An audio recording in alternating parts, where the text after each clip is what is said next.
कुरुक्षेत्र की रणभूमि पर सूरज अस्त हो चुका था। युद्ध के 18वें दिन की समाप्ति ने कौरव सेना को लगभग विनष्ट कर दिया था। पांडव विजयी दिखाई दे रहे थे, किंतु उस रात्रि में एक ऐसा अध्याय लिखा जाने वाला था जिसे महाभारत के सबसे भयावह प्रसंगों में गिना जाता है। दुर्योधन मृत्युशैया पर पड़ा था। उसका शरीर टूट चुका था, पर क्रोध और अपमान की अग्नि अब भी उसमें जल रही थी। उसके समीप अश्वत्थामा बैठा था, द्रोणाचार्य का पुत्र।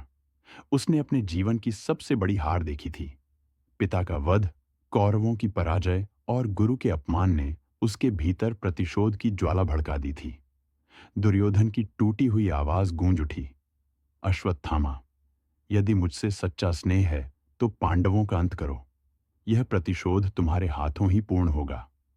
उस क्षण अश्वत्थामा ने प्रतिज्ञा ली, मैं इस रात्रि में पांडवों की संतान का नाश कर दूंगा।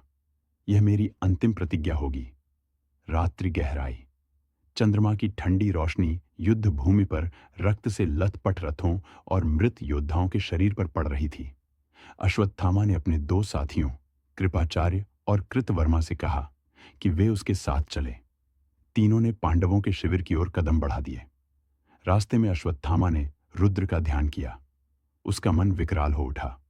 उसने शिव से बल मांगा, बल जो इस अंतिम नरसंहार को संभव बना सके। कहा जाता है कि उस रात अश्वत्थामा के माथे पर रुद्र का तेज प्रकट हो गया था। उसकी आंखें अग्नि के समान दहक उठीं। पांडवों के शिविर में शांति थी।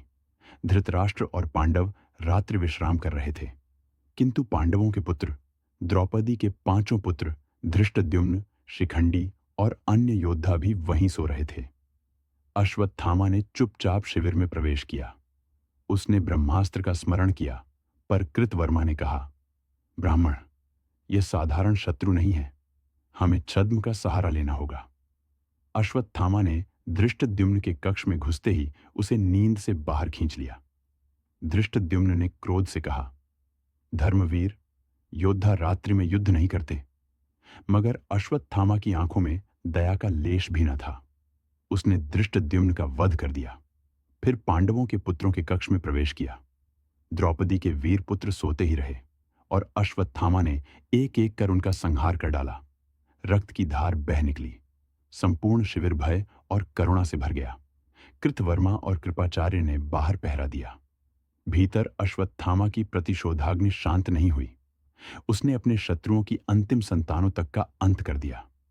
प्रातःकाल जब पांडव और द्रौपदी वहां पहुंचे तो उनके नेत्रों में विश्वास नहीं हुआ। उनके पुत्र, उनके सेनापति ऑल मृत पड़े थे। द्रौपदी की हृदय विदारक पुकार गूंज उठी, हे कृष्ण, यह अधर्म क्यों घटित हुआ? श्री कृष्ण ने कहा, यह प्रतिशोध की अंतिम परिणति है। अश्वत्थामा ने धर्म का मार्ग त्याग कर अधर्म को अपनाया।